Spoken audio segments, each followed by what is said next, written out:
Otata, omama, osisi, obhuti, kwelihle igama lomfelo wethu uJesu Kristu. Amen.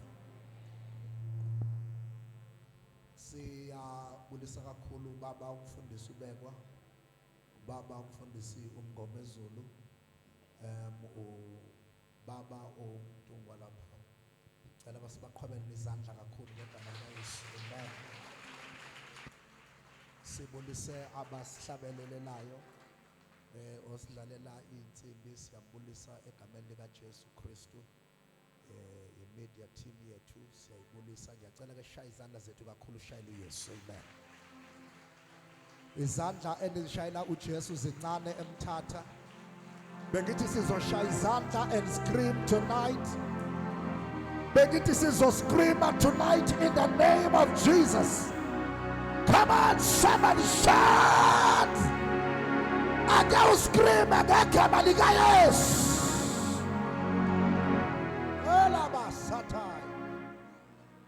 After tonight, you will testify.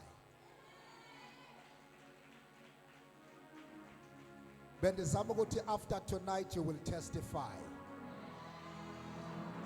Bengithi Sunday when we meet here uzofika unobufakazi ngegama likaYesu. Bengithi mawufika Sunday uzofika uphethe ubungqina bakho ngegama likaYesu. Praise the name of Jesus. Bathandekayo, angifuni ukudla amaxesha. Ngifuna sizokwamukela umuntu kaNkulunkulu phakathi kwethu. Our father, the apostle, obana bathi ayeye impostor ayeye. Tendisho kancinci ke ayeye impostor ayeye. Ayeye impostor ayeye. Count sharps and sharps. Count sharps and sharps. Bathandekayo, we are so honored kakhulu tonight to have our father in the house, a man of God, umuntu othandayo umsebenzi kaNkulunkulu, who can sacrifice everything omakuziwa in the work of God. And I'm proud saying Guti, to serve under this great anointing. I'm so proud and I feel so humble to serve under this vision. Amen. This grace bathandekayo iyasebenza ngegama likaYesu. Bensithi nawe izokusebenzela tonight in the name of Jesus.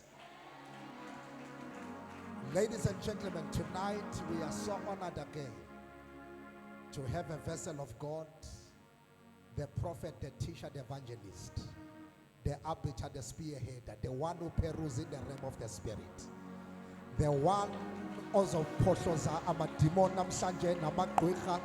Ladies and gentlemen, let's put our hands together for our apostle, our father, Tshabalala. Singala sozatata, agachaiza tata.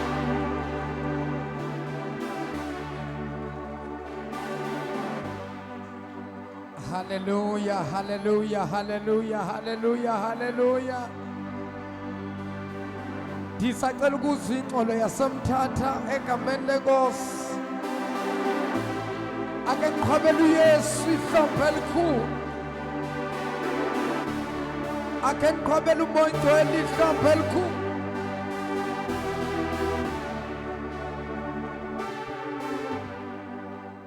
Hallelujah. Asimphindeni uThixo wethu simqhubele elikhulu ihlombe.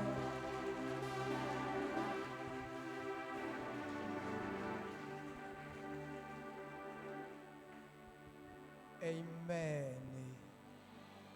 Molweni Mthatha, molweni. Molweni ngangelizwe, molweni. Hayi bobazeki, molweni chini.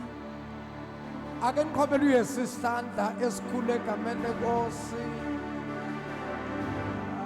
Nkosi yami Jesu. Hallelujah. Singahlala phansi bazalwane egameni lenkosi uYesu, thathe lithuba Ndibulisa wonke umuntu okhona apha endlini yenkosi, siyabulisa kokuqala bonke otata, sibulise bonke omama, sibulise lonke ulutsha egameni lenkosi. Khani iziqhwabele isandla bangcwele. Amen. Siyabulisa abantwana abancane egameni lenkosi. Sibulisa i-praise and worship team yethu, ukeyboardist bethu, Chini. Baqhwabeleni isandla nimangele ukuba ndiyayiva into yokuba abantwana bakwapheni nisekhona kanti Thixo. Khani baqhwabele isandla egameni lenkosi. Abefundisi bonke siyababulisa ngelihle igama lenkosi uYesu. Ngiyacela bazonana sibaphe isandla esikhulu bonke abafundisi. Bishop Upengu, qhwabeleni isandla esikhulu egameni lenkosi. Fundisi uMngomezulu, umqhwabeleni isandla egameni lenkosi. Fundisi uBekwa, qhwabeleni isandla egameni likaYesu. Sinotata all the way from eThekwini, ukhona pha kwi-leadership yethu egameni lenkosi uTata uNtuli, umphemba omnyama. Khani nimqhwabele isandla umphemba omnyama.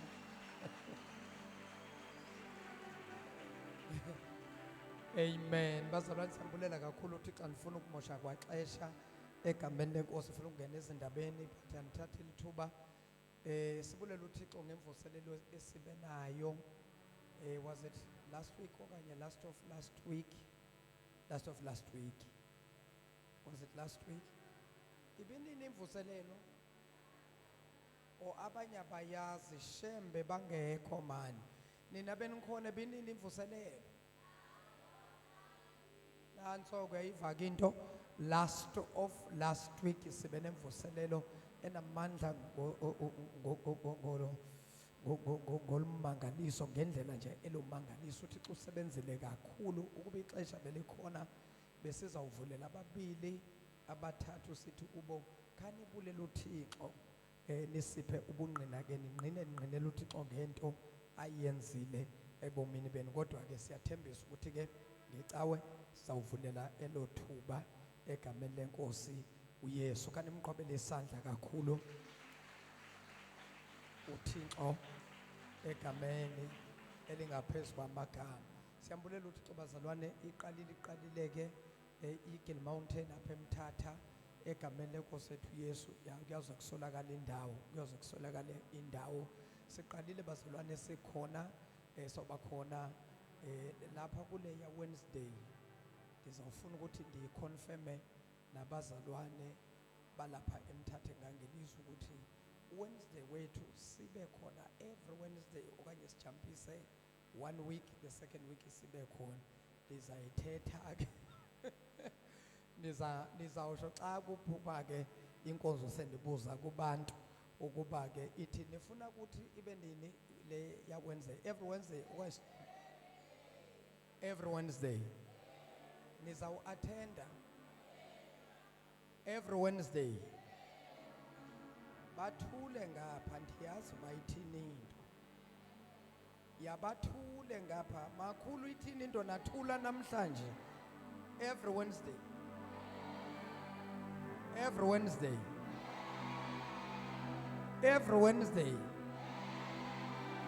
Oh hayi bathi every Wednesday qhobeleni isandla ke kusho ukuthi hayi isukile every Wednesday emalanga 6 o'clock sizawuba khona kule ndawo egameni lenkosi ethu uYesu.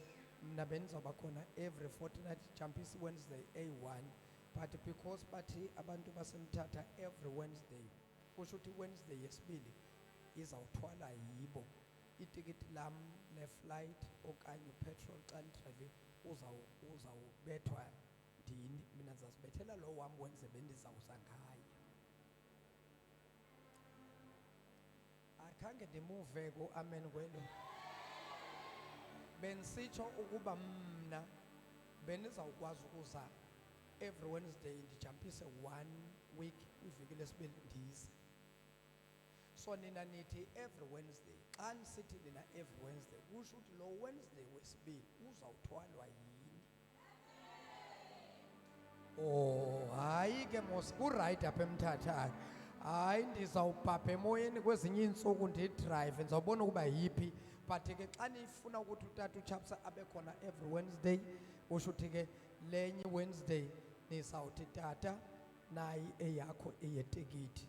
Nizayibetha nangecawe ndizayibetha nithi ke zawunikela nigqibapho nithi ke imali katata yetikiti. Waphela amen, waphela. So sizawubona ke bazana kodwa ke sisekhona siqalile every Sunday sikhona apha from 9 to 12 3 hours silapha siyacela ukuthi ke ni-invite abantu egameni lenkosi yethu Yesu umNazaretha lo ngcwele. Bazalwane simbulela uThixo ngabantu abaqala ukufika phakathi kwethu. Ndiyabona namhlanje khona nabantu bakwaPain. KwaPain ke nkosami siqale khona last year ngo-October. It was October, yes, siqale ngo-October kwaPain. Bakulila kakhulu abantu bangapha bathi tata khawuze ngaphakathi elokishini. Into yakwaPain ayikukude. Andazi ke ukuthi abakwaPain bona bathini elokishini akukho kude. Kukude naselokishini. Sizayithini kodwa lento? Kodwa ke into esizayenza sizawuncedisana nabantu bakwaPain because kwaPain ke ibe inokuhlupha into yakhona because ihall yakhona bekuyi-community hall nini kuthiwa ke siyacela icawe ingangeni kulo Wednesday because kune-meeting wantoni. So ayikho into besingayenza. I-community hall umphakathi wenza noma ngabe yintoni abafuna ukuyenza. So apha ke uThixo usikeleleke ngale ndawo sikhonza every time xa sifuna ukukhonza asinangxaki bazalwane. So abakwaPain ke bazalwane into esiyenza sawuzama i-transport every Wednesday na every Sunday kubekho i-transport ezamthatha kwaPain nibaxalile nabanye ya ndizawucela ke ukuthi abazalwane bancedisane nathi because libandla eli-1 soncedisana ukuthi ke phaa kwi-transport mayisaqala nizawunikela nam njengomfundisi wenu njengotata wenu. Kodwa xa isiya ndizawucela ukuthi ke siyincedise nayo siyibethe transport just uba meter halfway ukuze bakwazi nabo ukuthi bazokhonza. Bayathanda nabo ukuba khona utata uChapsa. Amen. Nanso ke iqondile mos iyevakala. Ndiyacela ubona isandla sabantu abaqala ukufika phakathi kwethu namhlanje egameni lenkosi yethu. Uma ngabe uyaqala nje ukufika namhlanje phamisa isandla ungoyiki soze sikubize sithi zoshumayela phambili. Ungoyiki phakamisa isandla. Kanti baqhobela isandla esikhulu nakho ke. Praise the Lord. Siyambulela uThixo kakhulu ke egameni lenkosi Yesu njengoba siqala bazalwane lizawuthi ixesha xa lihamba sizobadinga abantu abazoba zii-ushers nalapha kwi-team sizawubadinga abantu. Sifuna i-team estrong, abantu bakwazi ukuhlabelela abanayo into ye-voice nayiva nosinto yabantu abakwazi ukuhlabelela. Kodwa sifuna abantu abathandazayo abatheni yabantu abathandazayo ngoba xa uthandaza ume phambili uyavakala uba uyakhuleka. Xa ungathandazi futhi uyavakala ukuthi hayi uhlabelela uyahlabelela kodwa ushoda umthandazo.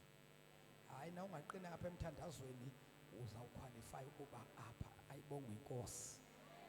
Ya nalapha ke ibranch yaseMthatha kuzawubakho abantu abazawuphakama uThixo uzawuvusa abanye abambe ikhamera nabo sabatholela ikhamera because sifuna ukuthi umhlaba wonke iSouth Africa yazi ukuba i-Eagle Mountain ingenile khona eMthatha. Funa bambone lonke lobuso obuhle kangaka, babone abantu bakwaXhosa ukuba yini bahle abantu bakwaXhosa. Thixo khani baqhobele isandla esikhulu bakho. Praise the Lord. Kukho nje into esizayithetha nje after my preaching. Kuzoba khona nje into encinci nje sawuthi ukuyilungisa silungise izinto ukuze umsebenzi kaThixo uhambe kakuhle futhi ube ne-order uhlonipheke, because kukho abantu abakhona sabadecide already ukuba bayashiya apho bakhonza khona bazokhonza i-Eagle Mountain. So xa abantu beza kuthi bazokhonza uThixo fanele basithole singabantu abahlelekile abane-order futhi abakhonza uThixo ngokwamanyana. Sayiva mosinto ya kusabanye-ke abantu abakhona apha ekuhlaleni kodwa bazifumanele icawe apha e-Eagle Mountain. Siyambulela uThixo kakhulu ngani. Zininzi-ke izicawe apha eMthatha kodwa nje ukuthi nithi nje siya pha ekokhozini kwi-Eagle Mountain.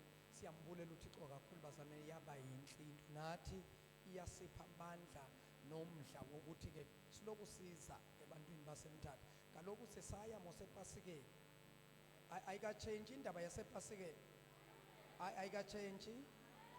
Yaqalani nilungise ke bazalwane into yebhasi. Ndivile ukuthi kuzawuphuma ibhasi eMthatha zibheke eThekwini ePasikeni. So siyahamba, wonke umuntu olapha nje nifuna ahambile, nongekho ndifuna agodukile, sibheke eThekwini. Qhobelani uYesu isandla esikhulu. Nakho ngiyacela bazalwane ngesiphakame sonke ngezinyawo zethu sigobisa amakhanda ethu. Ndisalelwe nje u-30 minutes ukuba siphume kule ndawo. Sawukhulekela abantu namhlanje njengoba iqala lenkonzo bensasho siyabadinga abantu abanye-ke bazi intercessor. Kukho abantu abaphiwe lenkonzo yokukhuleka, baphiwe umthwalo wokuthandaza. Siyabadinga-ke inkonzo ye-miracle service idla kakhulu ngokuthi kukhuleke. In fact every service, not only i-miracle service, zonke i-service zifuna ukuthi kuthandazwe. I'm one person okholelwayo emthandazweni. Yonke into endiyenzayo idepende emthandazweni. Umthandazo uThixo ndimbonile emthandazweni, uyasebenza umthandazo. Nizawubona xa ixesha lokulihamba, nizobona uba nyane iyasebenza into yomthandazo. Ndinovalo nje oluncinci lwendawo ukuba sizawuswela indawo. Kuzoba incinci indawo kodwa sele sikhulumile nabefundisi notata walapho ukuba sizawufaka istructure apha sisilule sisithi sibeke izihlalo, sibeke iskrini esikhulu, sibeke ispika. Khawuxela umelwane into okufika late melwane uzafanele uyiqaphele ngoba uzasibukela ngale kwi-overflow. Uzasibukela ngale kwi-overflow. Umfundisi uzambona kutifu. Iyavakala mosinto, uzanibona pha kutifu. Xa ufike late, xa ufike early uzayifumana nokho indawo, kodwa xa uthe ukuba late uzaba khona ecaweni kodwa uzaba pha kwela cala le-overflow. Iyavakala into? Ngiqhobeleni isandla uYesu. Ake siphakamise izandla sigobisa amakhanda. Baba wethu ogcwele, uNkulunkulu onamandla, Baba egameni elingaphezu kwa wonke amagama, uNkulunkulu wethu onamandla, siyabonga nangalesi sikhathi idwala lethu. Siyabonga mdala wezinsuku, siyabonga Alpha, siyabonga Omega, siyabonga siqalo nesiphetho. Baba egameni likaJesu Kristu Inkosi engcwele, Baba sithi uzuko lonke lungolwakho. Bawethu namandla kawuthatha indawo yakho egameni lenkosi uYesu Kristu ophilayo. Kawusambule edwala lethu, kawusibonakalisa Thixo namandla ngelihle igama lenkosi yethu uYesu Kristu ophilayo. Bawethu namandla wonke, take control and take charge right now in the mighty name of Jesus. Baba wethu namandla wonke kuhamba hambe phakathi kwalendlu, sizwa amandla, sizwa umlilo, sizwa ugcobo in the mighty name of Jesus Christ, the Son of the living God. Baba namandla simelana nemimoya yonke nakalesi sikhathi egameni elingaphezu kwa wonke amagama.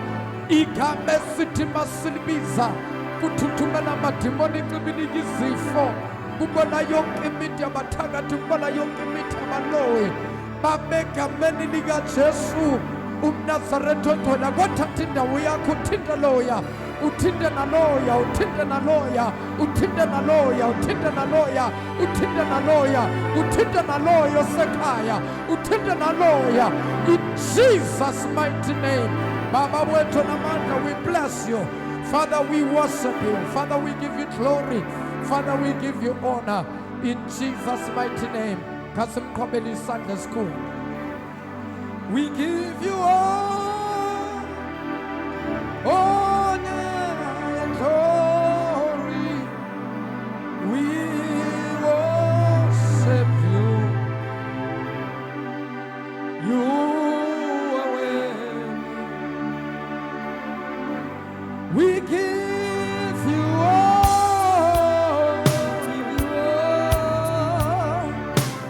honor, glory. We worship you, our Lord. You are worthy to be praised. Yes, we give you all Glory. We worship you, our Lord. You are worthy. You are to be praised. Asimshayeleni izandla uNkulunkulu, sihlale phansi egameni lenkosi. Hallelujah.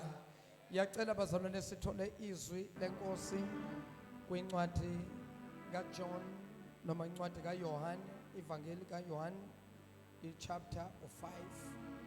Siyawufunda from verse 1 siye verse number 10.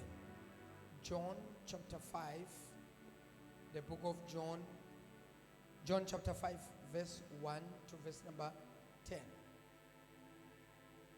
Ukhona ngasifundela, especially umuntu ofunda kakuhle, futhi umuntu ofunda ngomoya, ngoba nami ngizokushumela ngomoya. Ukhona umuntu ongasifundela, akakho.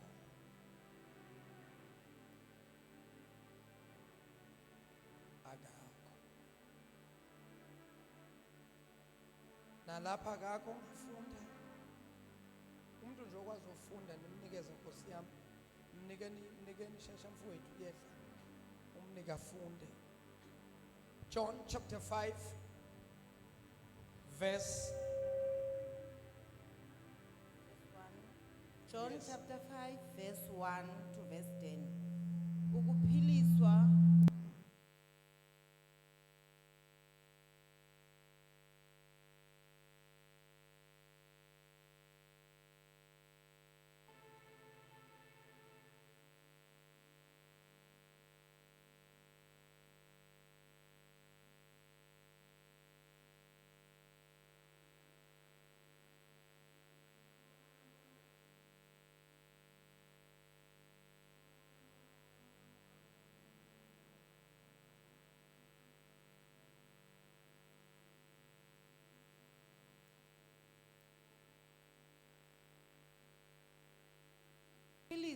komlwelwe eBethesda ukuphiliswa komlwelwe eBethesda. verse 1. The way. Emveni kwezi zinto kwaye kukho umthendeleko wamaYuda. Emveni kwezi zinto kwabakho umthendeleko wamaYuda. Wenyuka uYesu waya eYerusalem. uYesu waseyanyuka ke wabuka noma wabheka ngaseYerusalema. Ke kaloku kukho iYerusalem apho Kepha ke kukho apho eYerusalema ngakwelezimvu isango. ngakwelezimvu isango. Vule yambaba yami mina ngiright ngapha. Vule yami mic la uya umuntu ofanele umuthi ngoba uqondene nezipika. Sorry sesiqhubha futhi phinda le verse. Ke kaloku kukho eYerusalem apho ngakwelezimvu isango ichibi ekuthiwa ukubizwa yiBethesda ngesihebhere. khona apho eYerusalema kukho isango, elisango kuthiwa elezimvu. Elisango lezimvu kuthiwa kwakukho umuntu owayelele lapho. Andingayambeli phambili, ndifuna ukuthi sibambe elokuthi kukho isango lezimvu. Sayichaza lento uba isango lezimvu iza kanjani into uba kubekho isango lezimvu. Kodwa ithi iBhayibhile kukho khona apho kulaphuli kukho isango lezimvu. Ngamanye amagama kusho xa kukhona isango lezimvu, because one thing ofanele siqonde ukuthi iYerusalema lalungumuzi omkhulu. So xa iYerusalema ingumzi omkhulu, lo mzi omkhulu waseYerusalema kukho amasango ahlukahlukene. Umuntu bengangeni noma ngabe kuliphi isango, kodwa umuntu ungena kwisango okufanele angene ngalo. Andazi noma bayandiva na. Umuntu bengangeni noma kweliphi isango. Maninzi amasango xa selaphelele wonke ayi-12 amasango angenisa eYerusalema. Kodwa namhlanje sawuthatha isango libenye, ngenye imini sawuthatha amanye amasango ukuthi why specifically bekukho amasango ahlukahlukene. Namhlanje sawuthatha elisango elibizwa ngokuthi isango lezimvu. Namhlanje sawuthetha ngesango lezimvu. Elezimvu isango sizawuthetha ngalo namhlanje. Into ezakwenza ukuthi sithethe ngesango lezimvu ukuthi sizawuthetha ngomuntu owayegula elele ngakwisango lezimvu. Kodwa kungakho umuntu omoyayo elele ngakwisango lezimvu. Bakhona abantu namhlanje. Bakhona abantu namhlanje. Kuba mntana umuntu ufike pha zaxelela. Sawuthatha ngantoni namhlanje? Isango lantoni? Kunantoni pha kuyisango lezimvu? Kunomuntu otheni? Utheni nje obalele lo muntu nje? Namhlanje uYesu uyaphilisa. Bonke abagulayo, as long ungasesangweni lezimvu uyawuphuma uphilile. Njengoba naseMthatha maningi amasango angenisa eMthatha, kodwa kukho isango uThixo alivulile. Wathi uThixo elezimvu alizungena noma ngabe ngubani, kepha leli elezimvu kuyawungena izimvu. Xa kungena izimvu ithetha ukuba abelusi nabo bezimvu banelungelo lokungena kweli sango lezimvu. Asihambe sisi. Iyavakala lento? Angifuni ukuthi abantu basala. Asihambe sisi. Ke kaloku kukho eYerusalem apho ngokwelezimvu isango ichibi ekuthiwa ukubizwa iBethesda ngesihebhere. Nanso-ke Lineveranda ezinhlanu. khona apha kwelisango lezimvu kukho ichibi elibizwa ngesihebhere ngokuthi yiBethesda. Kweli chibi elibizwa ngeBethesda kuthiwa kukho neveranda ngesiXhosa, hayi isiXhosa. Kukho ntoni? Veranda. Yintoni ke iveranda? Kaloku nina amaXhosa yonke into nathanda ukufaka isilungu noma singadingeki. Yintoni iveranda? Iveranda, iveranda. Ewe tata. Yimani ke nina ningamaXhosa aselokishini. Makhulu khawuchaze yintoni iveranda? Yintoni iveranda ma? Yintoni iveranda ma?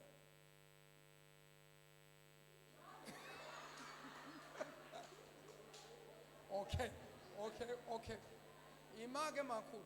Iveranda akusile ndlu le eyakhiwe yathi. Iveranda isolonto. Yiyo.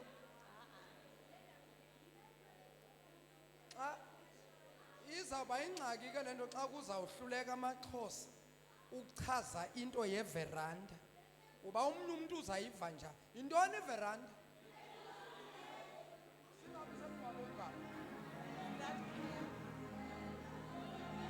Okay, asiyekeleni.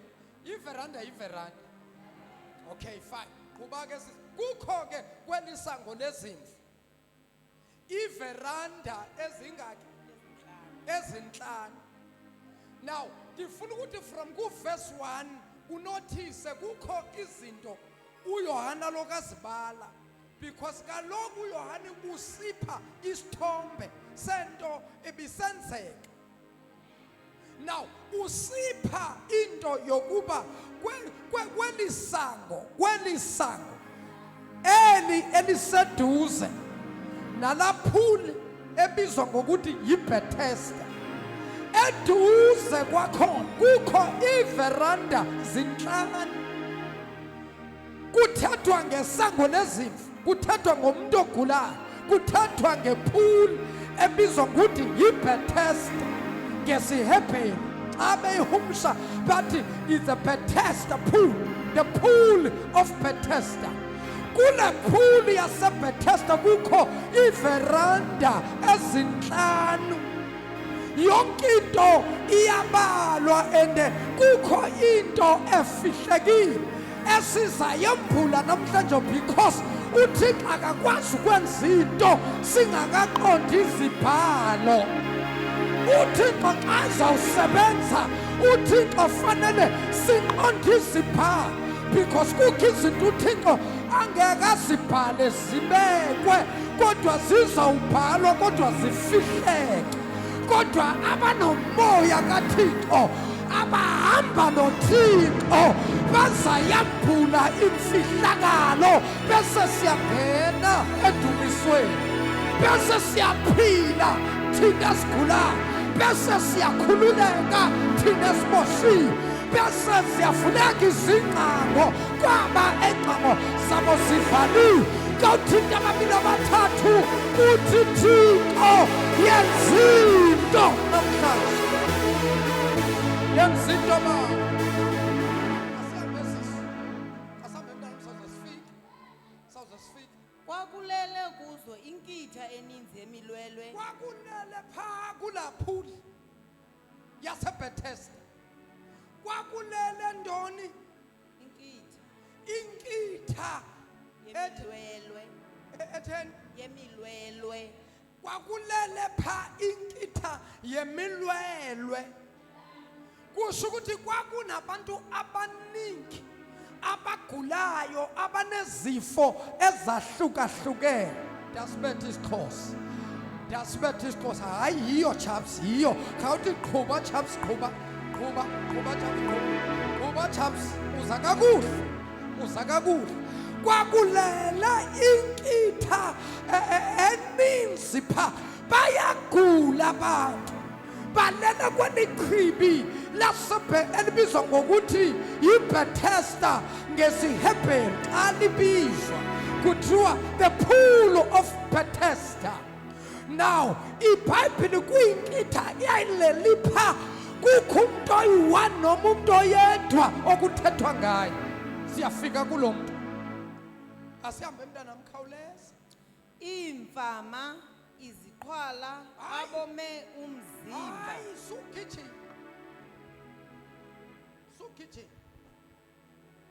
Ungaleqi mntana. Sowuleqa. Hamba kakuhle, kukho amakhulu abafanele bayivinqe. Kukho 1 imfama, kukho imfama, iziqhwala, kukho iziqhwala, abome umzimba. kukho abome umzimba, bome umzimba womile. Kukho iziqhwala, bonke aba bantu bayagula. kukhona ntoni imfama yebo iziqhwala yebo abome umzimba yebo belinde ukuzanyazanyiswa kwamanzi. nanso kinto zibaliwe zonke asikho esingabalwanga akakho umuntu onganasifo asimele kule ndawo wonke umuntu olapha kunesifo esimlethela kule phuli yaseBethesda and njengoba lelela omnye nomnye ulinde into eyodwa yinye into beyilindiwe wonke umuntu uyagula kodwa kulindi into eyodwa intoni lelindiwe kulindwe ukuzanyazanyiswa kwechibi kuba mntana misesiyafika kulindwe ntoni ukuzanyazanyiswa kwantoni kwechibi noma kwamanzi ayisebenzi ke lento abantu behlezi pha amanzi angakanye noma bangangena akwenzeki into yenzeka xa kwehle ingilosi ayehla ifika ibamba amanzi ingilosi ithi izamazamisa amanzi iwazamazamise ayizamazamisa amanzi yogqiba yahamba ngeli xesha yenyuka ingilosi iphindela ezulwini abantu bayangena abantu bangena kukho umangaliso olwenzakelayo namhlanje kukho abantu abazongena kweli chibi uThixo alivulayo apha eMthatha. Mamelani ngixelela indaba. This is not just a church, but this is a pool. This is a pool where everyone uzothi ayengena kukho into ezokwenzeka sasungene kungenzeki into kunento ezokwenzeka wena linda lidingo ibenye linda elixesha linda ngeli xesha amanzi anyakazisa uqaphela ungapheli amanzi angakanyakaziswa linda amanzi ukuba anyakaziswa once amanzi anyakaziswa wonke ongenayo uphuma nesimangaliso wonke ongenayo uphuma nomangaliso khawuthi yes Lord yes Lord yes Lord khawuthi nababili uthi yes khawuthi yes khawuthi yes khawuthi yes khawuthi yes khawuthi yes khawuthi yes khawuthi Thixo yenza into kukho umntu ongene apha uyagula kukho abantu abangene apha bayagula nali isango lezimvu elingenisa phakathi bonke abaseduze nesango lezimvu bayangena.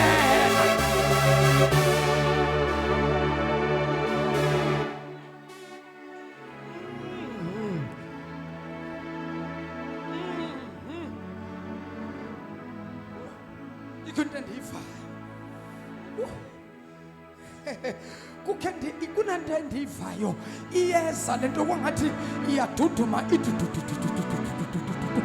kwangathi lento iza ngesiwiliwili kwangathi lento iza ngamandla ndivela kude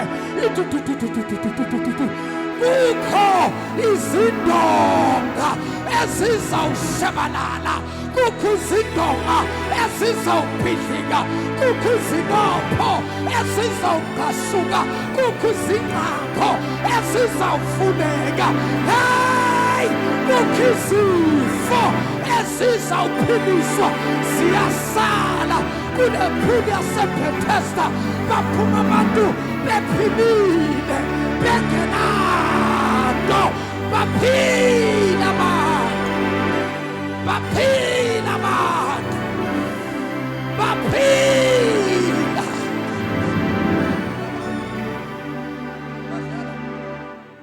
baba sendiyafana abanye abangani bami Thixo abanye abangani bami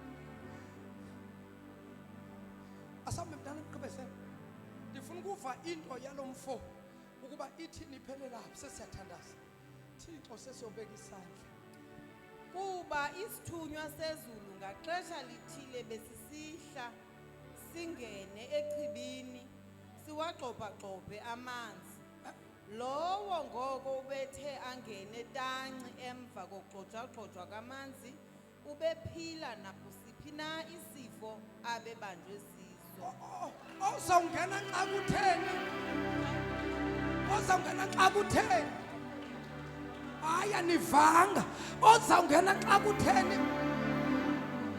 hayi khawuphinda bevanga kuba isithunywa sezulu ngaxesha lithile kuba isithunywa sezulu sizawuthini ngaxesha lithile besisihla mbamba lento ngaxesha lithile lento ithetha into yokuba umuntu kuzawufanele abe netiming umuntu kuzawufanele azi ixesha ngoba lento ayisoze yenzeke zinsuku zonke kodwa ngexesha because into ezakenzeka now the angel at certain times not every time but the angel at some times when the angel descend xa isithunywa sehla lento iyenzeka besithi xa umuntu ngeli xesha ingilosi noma isithunywa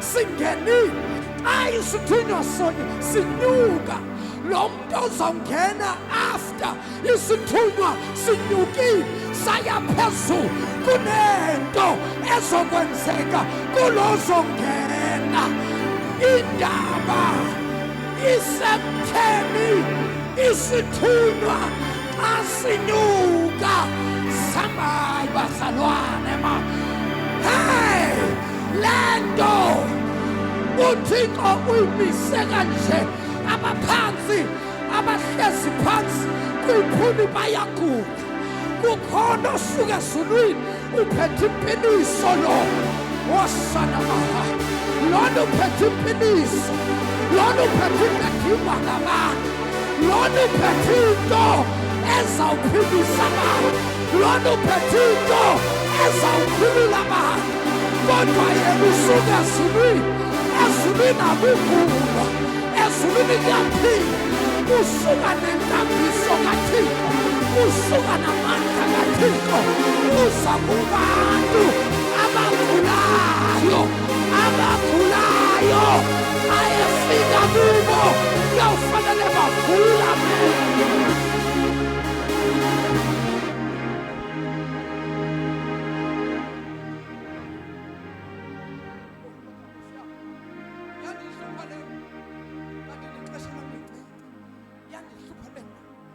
Kusawuthi isithunywa xa sithini funda sisikhawuleza mntanam kuba isithunywa sezulu ngaxesha lithile besisihla singene echibini siwagxobhagxobhe amanzi siwathini siwagxobhagxobhe ewe oh lesixhosa siwagxobhagxobhe ukugxobha siwagxobhe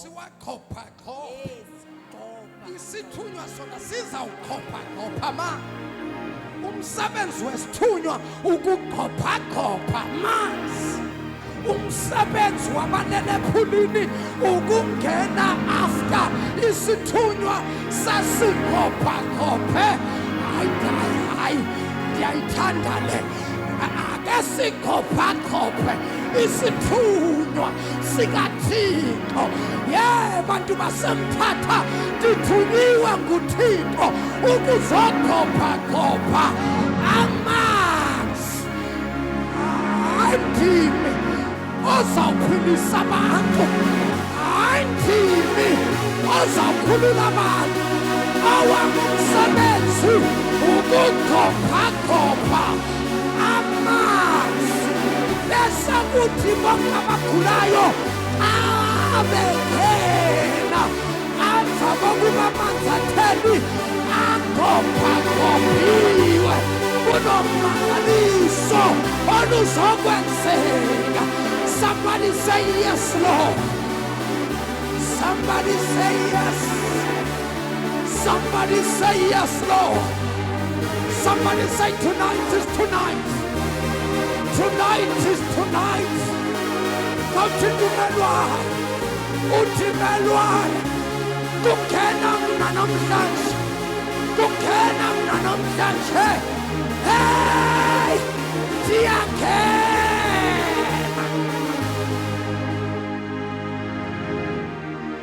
Oh, Thixo. Thixo Elia. Thumelo, thumelo.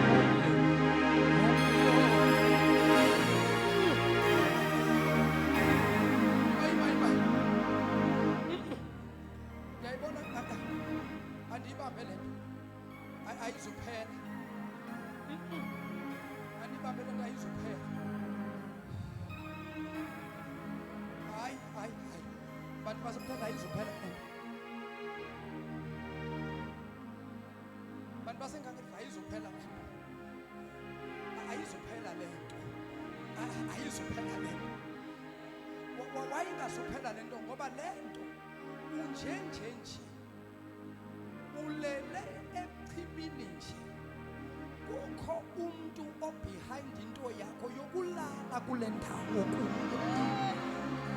Bantu basemthatha nangu Thixo ongafuni nongadingi imali yakho kodwa odinga into enye ukuba wena ukholwe uThixo yena besenza umsebenzi. Nangu Thixo azowaste imali zabantu kanjani kanti uThixo uzoziwaste kanjani imali zabantu? Kaloku wena imeko okuyo kukho abantu abahambile bahambela wena bayofuna amayeza wokuvala wena wokuqapha wena kunemali abayikhuphile. uThixo uzokwenza ukuthi nemali abayikhuphile ithiwe ibe useless.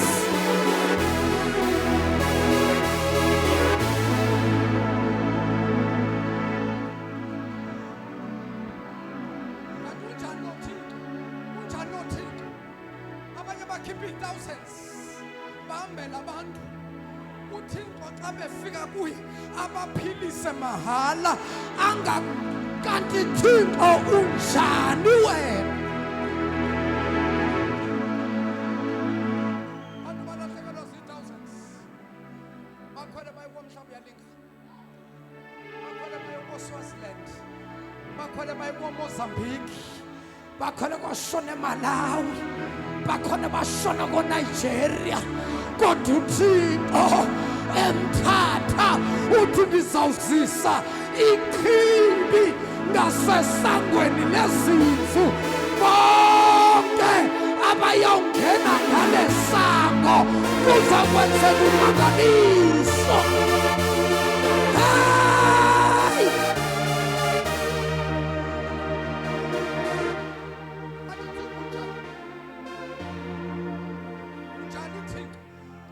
How can someone spend a lot of money trying to destroy you, trying to kill you? What to think or athi mahala ndizakuphilisa without mahala.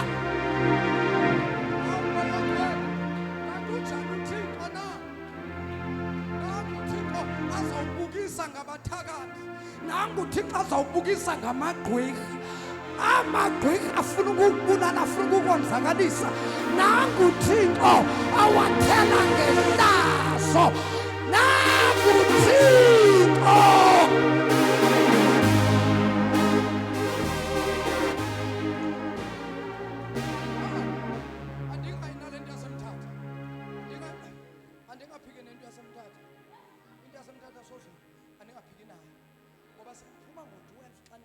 yaseMthatha.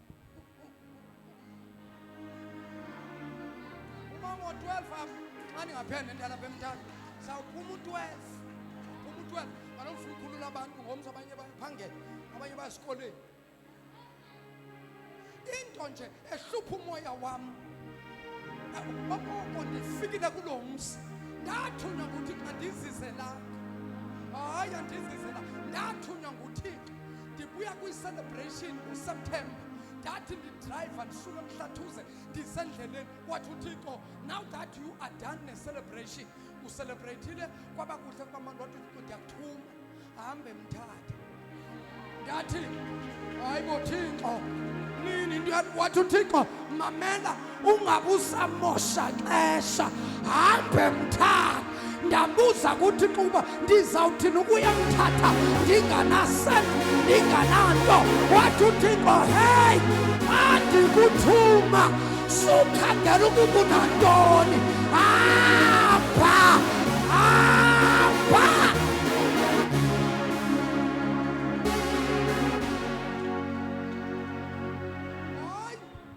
Hayi, asizange ukuzofunisela, asizange uzothatha ichansi. Silethe uYesu, silethe ichibi laseBethesda, silethe ichibi laseBethesda eMthatha.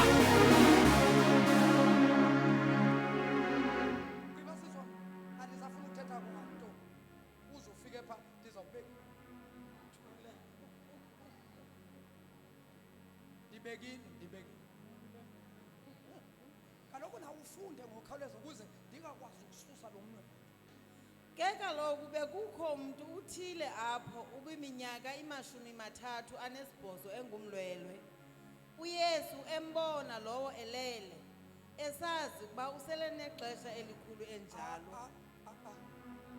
Bendithe andizuthetha ngoku.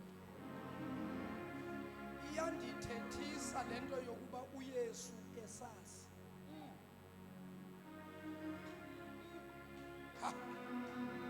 Bendizawubeka umnwaba ndihlutshwa le nto ethi bekukho umntu obegula apho for 38 years. Kuba ithi iBhayibhile uYesu esazi. Uyasazi isigulo salo mntu. uYesu uyazi ukuthi sekuphele 38 years lo mntu agula. uYesu ngelo xesha yena una 33 years, meaning lo mntu ugule 5 years ngaphambi kwaYesu. uYesu bena 33, lo mfo egula ubena 38, i-difference u5. In other words, uYesu angakazalwa lo muntu wagula, unyaka wesibili wagula akakazalwa uYesu, unyaka wesithathu wagula akakazalwa uYesu, unyaka ka4 uyagula lo muntu akakazalwa uYesu. 5 years nangu uYesu yazalwa, uzalwa lo muntu egula ena 5 years. Nangu uYesu udibana nomuntu ona 38 years egula, uYesu yena una 33 years. Now into ithi iBhayibhile uYesu esazi ukuba lo muntu kuni selixesha lide agula. Yesu wazi njani, wazi ngantoni? Kanti Yesu ngubani wena? Wena Yesu kanti ngubani? Uzazi kanjani izinto zabantu? Wazi kanjani ukuthi uno 38 years agula lo? Wazi njani? Hayi bazalwa, ithi iBhayibhile uYesu esazi ukuba lo muntu una 38 years alelile akule trip egula for 38 years. Mamela umangaliso awuThixo, kawuthi Thixo yenza lo mangaliso kum, kenzele Yesu. Ngikhululeni Mthatha manje, ngikhululeni ngifuna ugoduka. Ndiyekeni ngifuna uhamba. Bantu baseMthatha khani ndiyeke ngifuna uhamba. Ndibanjwe betha mana mfundisi ukuthi uYesu esazi, uYesu azi. ubethwa lento ukuthi uYesu uyazi. Hey. Uthetha ukuba uYesu nabesapha isigulo uyasazi. Impendulo ithi ewe. Hayi man chaps kawuthethe kakuhle. Nale nhlupheko yakho kwethu uYesu uyayazi. Ewe uyayazi. Kawuthi Yesu kanti uyayazi ingxaki yakho kwethu.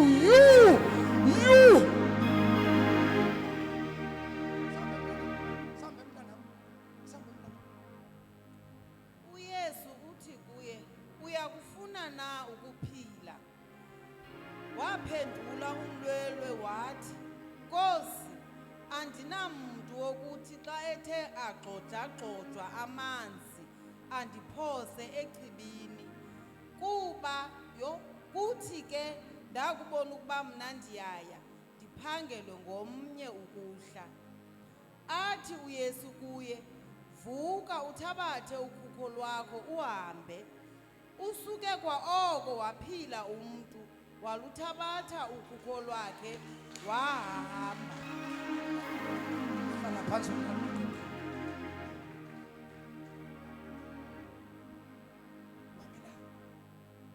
Mamelani. iBhayibhile mose ithi uYesu beyazi indaba yalomfo. Esazi ukuba uYesu kudala lombhemi alele apha. Hey. Aniva. uYesu uyayazi incwadi yakho. Wazi nexesha uba yaqala nini. And uYesu uyazi uba yaqalwa ngubani. Abantu bahamba ebusuku. Ulele wena bahamba abantu uYesu wayebajongile uYesu bethatha imoto bathi hayi sihamba kukho utata kuthiwa uyazibetha izinto kwelacala kukho umama kuthiwa la mama uxelela izinto sangena. uYesu uyamazi kwalo mama. uYesu uyamazi kwalo tata owanikezwa amayeza ukuthi ahamba yokuthelela. Kodwa namhlanje uthi uYesu uyafuna ukuphila na. Uyafuna ukuphila na. Asibuyele numva. Yesu musi iBhayibhile ithi uYesu bekazi. Then ukuthela uYesu azobuza lo muntu ukuba uyafuna ukuphila. Kaloku ithi iBhayibhile musi esazi uYesu ukuba lo muntu uyagula kuno 38 years egula. Uthena uYesu athi uyafuna ukuphila. Yesu bengeke nisuke kokwethu nisuke ekhaya lami nisuke ndizolala apha ndingafuna ukuphila. Yesu ndiyafuna ukuphila. Uthini ukundibuza uba ndiyafuna ukuphila na? Hayi bazalwane. uThixo akafuna ukwenzisa umuntu ngenkani. uThixo akafostani. uThixo akafani nomoya wezangoma ongena ngenkani kubantu. Akafani uThixo wethu. uThixo wethu is a gentleman. Uyabuza namhlanje uYesu. Uyafuna ukuphila. Uyafuna umsebenzi. Uyafuna upasa. Uyayifuna ipromotion. Uyafuna umtshato. Uyayifuna imali. Uyayifuna ithenda. Uyayifuna. nguYesu labuza umbuzo. Uyafuna na? Akazi ukunyanzelisa uYesu. Uyafuna na? Abantu abafunayo abathi ewe Yesu ewe.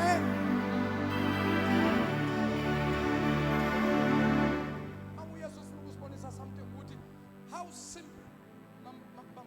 Bambani. Let's break this one. Let's break it down. uYesu wants to prove to us ukuthi how simple to receive izinto zikaThixo. You don't need to struggle. You don't need to work hard. That's what Jesus is trying to prove to us. He said to this man, do you want to be healed? Uthi lo mfo instead umbuzo uthini? Uyafuna ukuphila na? Uthi lo mfo ezo ngxaki mina. Ndinale ngxaki yokuthi njalo xa ingilosi isithunywa sisehla sifika sifike sithini sigqobha ndiyayithanda le nto negama legqobha isithiwe xa sehla sigqobha amanzi Yesu ndithi ndilele pha nditshote njengomntu ozandithatha andifake andinamntu okoko ndalinde umntu ozandithatha uthi uYesu ilula ayivilula uthi uYesu uyeke asilungiseni le sesiyabona ukuba yintoni eyenza ukuba lo mfo yintoni eyenza ukuba lo mbhemi athathe ixesha elingaka bephila abantu phambi kwakhe besiza abantu apha basizakale baphume basizakele yena kumthathe 38 years yintoni eyadileya lo mfo nayinto lo mfo ngexesha elele apha iproblem yakhe wayelindele umntu ozamthatha amfake xa amanzi egxothwa nayi ingxaki yomntu abantu babethwa into ulindele ukuthi yabona nje bangakefika umuntu kosa akuzofika umuntu phakama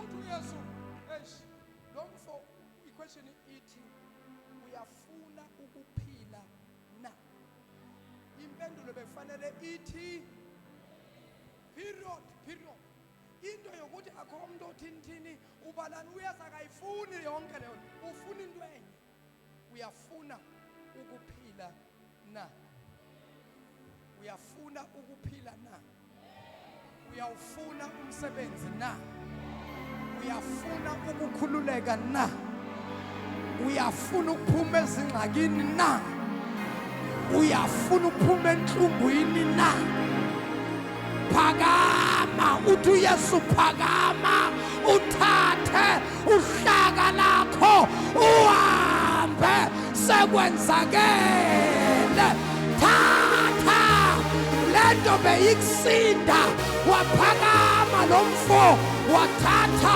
uhlaka waluthwala wahamba kawuqalela umelwane ziyashintsha izinto namhlanje lento beyithwele wena iminyaka emininzi namhlanje wena uthwala yona zashintsha izinto wafika uYesu akufika uYesu iyashintsha imeko asele kufika uYesu ziyashintsha izinto bezibuleqa namhlanje uleqa zona izinto bezibuleqa ebusuku namhlanje uleqa zona into bezibuhlupha namhlanje uhlupha zona izinto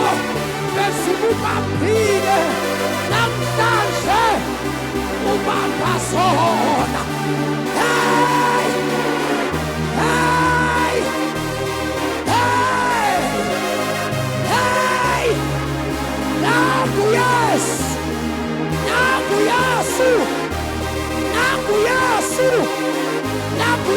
thinda nangu Yesu sikhala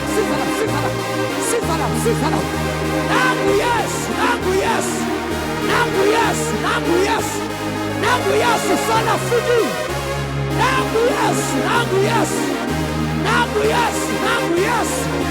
nangu Yesu ziyashintsha izinto izinto bezihlupha zona izinto bezibambile bamba zona izinto bezikulimaza zona kwabisana uvula umlomo dandaza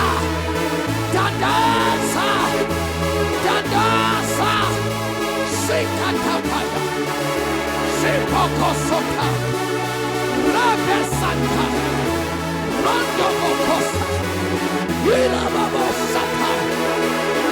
babasata itosikata itosanta mama itola babasata babose katapapa. Satarika pasuta. Iala babasa. Iala babasa. Iala babasa. Sanda bababa. Sanda bababa. Rakakakakakaka. Rapepepepepepe. Rabasupaka. Rikotoposaya. Idosapa. Idosikapa. Hey! Hey! Hey! Be free! Be free! Be free! Be free! Be free! Be free! Be free! Be delivered! Be delivered in the name of Jesus! Be delivered in the name of Jesus! Aya Shabatimo! Aya Shabano! Aya Shabakuika! Aya Shimaya Bakuika! In the name of Jesus! Aya Shimaya Sipunduru! In the name of Jesus! Ziachi Pundu! Ziachi Pundu! Ziachi Pundu! Ziachi Pundu! Ziacha! Ziacha! Ziacha! Ziacha! Ziacha! Ziacha! Ziacha! Ziacha! Bitamatala! Ziacha! Bitamalo! Ziacha! Subisimo! Ziafunanissimo! Yes! Yes! Namutino! Namutino! Namutino! Namutino! Namutino! Oh, hallelujah! Shema mama Shema mama Shekatata Shepakosa Alamandosikapaya Yalamamos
ulinyangele mina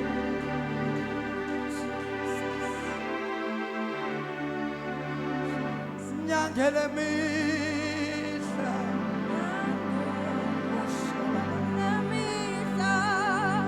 onana yabosa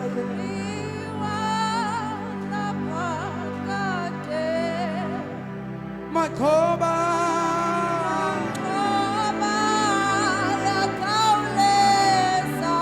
ulilanga lokulunga nyangele mihla ushabosa anamalobosa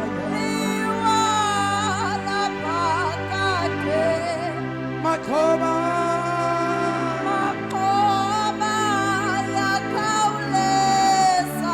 ulilanga lokulunga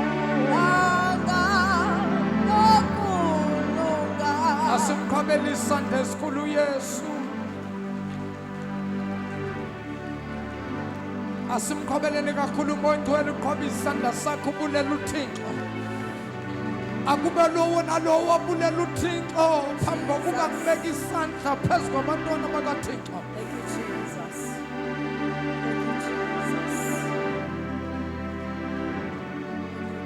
Qhobe uYesu isandla esikhulu.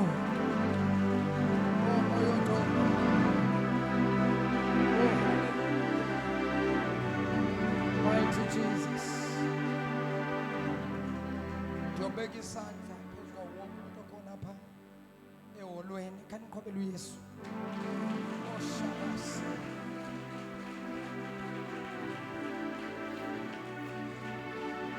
Kukho abantu abafunwa lizulu ngendlela emangalisayo. Kukho abantu abafunwa nguYesu kulo mzuzu wokugqibela. Kukho abantu abafunwa lizulu. Ngabo bonke abangakahlangani noYesu, bangakadibani noYesu njengenkosi nomsindisi. Xa ukhona apha usindiswana ukwazi umkhetha uYesu. Lophamisa isandla sakho ngabantu bokuqala apho. Abantu besibili, abantu abathi tata umfundisi ndake ndasindiswa, ndake ndasiphakamisa isandla. Tata laba lude uhambo lwami, tata ndabethakala, kodwa ndiyafuna uphinda ndisiphakamise okwesibini isandla sakho. Xa ukhona nawe phakamisa isandla sakho apho ukhona, ndifuna ukuthandaza nawe egameni lenkosi yethu Yesu. Ukhona umuntu othi Yesu ndiyakudinga, phamisa isandla ungoyika abantu, phakamisa isandla sakho. Nasi isandla ndiyasibona kusisi egameni lenkosi yethu Yesu. Phakamisa nase sinye pha kumama usisi naye, nase sinye pha emumva bantwana abancane. Khaniza apha phambili, khaniza apha phambili, baqhobeleni isandla, baqhobeleni isandla, baqhobeleni isandla. Nonke niphakamisa isandla, izana apha phambili, izana apha phambili, izana apha phambili, izana apha phambili, izana apha phambili.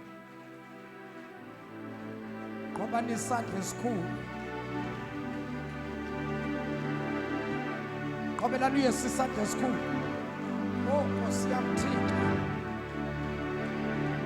Wozani, wozani bantu bami, wozani. Baqhobeleni isandla bazalwane.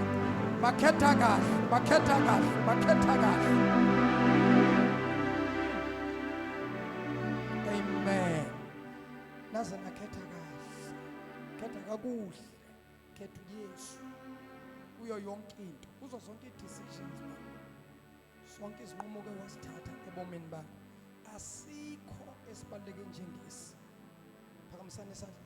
Nkosi yami mama, yes, angawu umntwana bambe. Yes, phamise zoyi-2, phamise zombili. Ibandla lasemuva sibancede. Usho ukuba usalanga ngephutha. Awoyiki amehla abantu. Ndiyacela ukukunikeza umsusu wokugqibela. Ungoyiki amehla abantu, kuba abantu bazothi bakubona phamisa isandla ecaweni, heyi inzima le nto. Iza phamisa isandla, ilula ngoku uphamisa isandla, kodwa ngemizuzu wokugqibela iyawuba nzima into yomuntu onganaYesu. Ingabonakala kuyinto yokuhlekisa namhlanje, inhlekisa kuthiwa silahle izinyanya zakokwethu, silahle amasiko, silahle intonto, ingabukeka kuyinto yokudlala, kodwa umzuzu, usuku nosuku luyasondela lokubuya kwenkosi uYesu. Hallelujah. Susana, ndikupha the last chance. Come forward. uYesu uyakudinga. Yiza mntanami, ndiyasibona isandla sakho. Washweba Sathane, wadla Yesu. Qhobeleni isandla esikhulu azafika, qhobeleni isandla esikhulu, kunzima kuye, kodwa uYesu uphila amandla wade wafika. Qhobeleni isandla bazalwane. Thank you son, thank you son. Phakamisani isandla ibandla ngasemuva, sisho lo mthandazo, sisho lo mkhuleko emva. Mthandeni inkosi uYesu, ndilivile izwi lakho namhlanje. Ndiyavuma ukuba wena uyinkosi nomsindisi wobomi bami. Nkosi uYesu, cela undithethelele zonke izono nawonke amacala engikwenzileyo phambi kobuso bakho. Nkosi uYesu, cela ubhale igama lami encwadini zobomi, ulosule encwadini zokufa. Wena Sathane nemimoya yakho, namhlanje ndiyakudivosa. Awusenamandla, awusenagunya ebomini bami. Ndisindisiwe, ndithethelelwe, zonke izono zosuliwe. Ndibheke ekhaya ezulwini, ndiyakushiya nezono zakho nobubi bakho. Namhlanje ndikhetha uYesu njengenkosi nomsindisi wempilo yami. Ndiyabulela Nkosi uYesu ngenceba yakho ondenzele yona. Amen, amen, amen, amen. Ibandla ke liqhwabe isandla esikhulu, liqhwabeni uYesu osindisa imiphefumulo.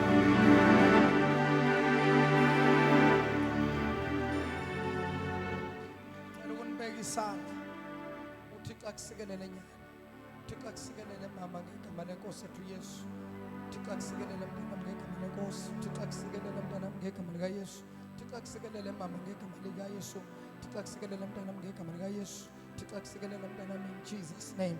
Kanti baqhubele isandla esikhulu egameni lenkosi ethu Yesu Kristu umNazaretha ogcwele.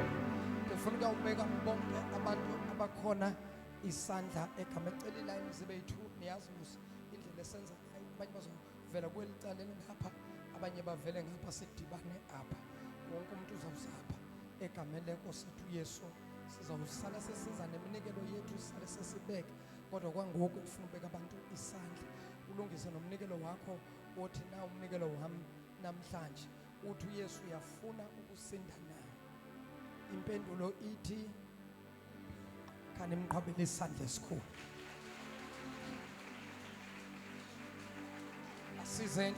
Asizeni bazalwane, nichifte tata umfundisi, bachifte lezitulo eziko-front, nichifte izitulo. Abaphethe iidokumenti zabo, CVs zabo, anything yakho oyiphethe, company documents, please uzibambe ngesandla egameni lenkosi.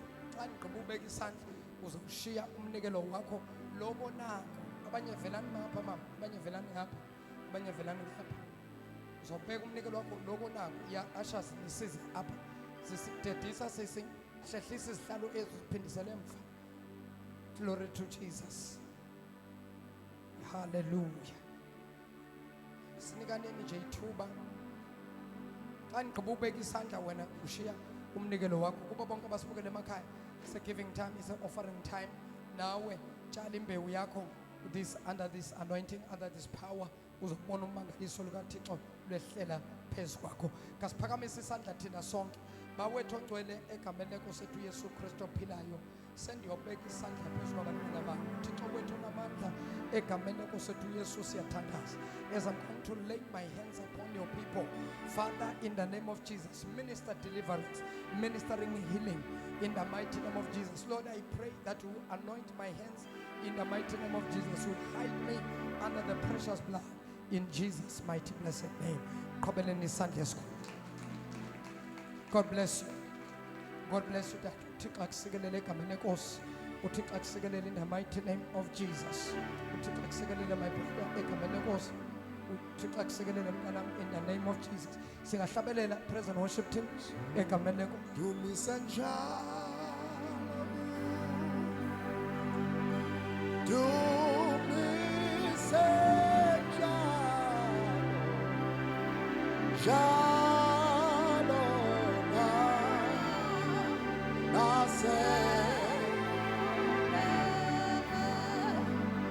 dumise njalo,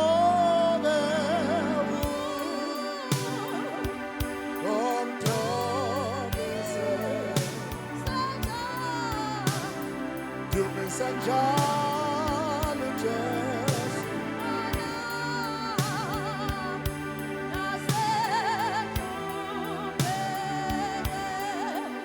Velo Tumi Sanjalo Jesu Tumi Sanjalo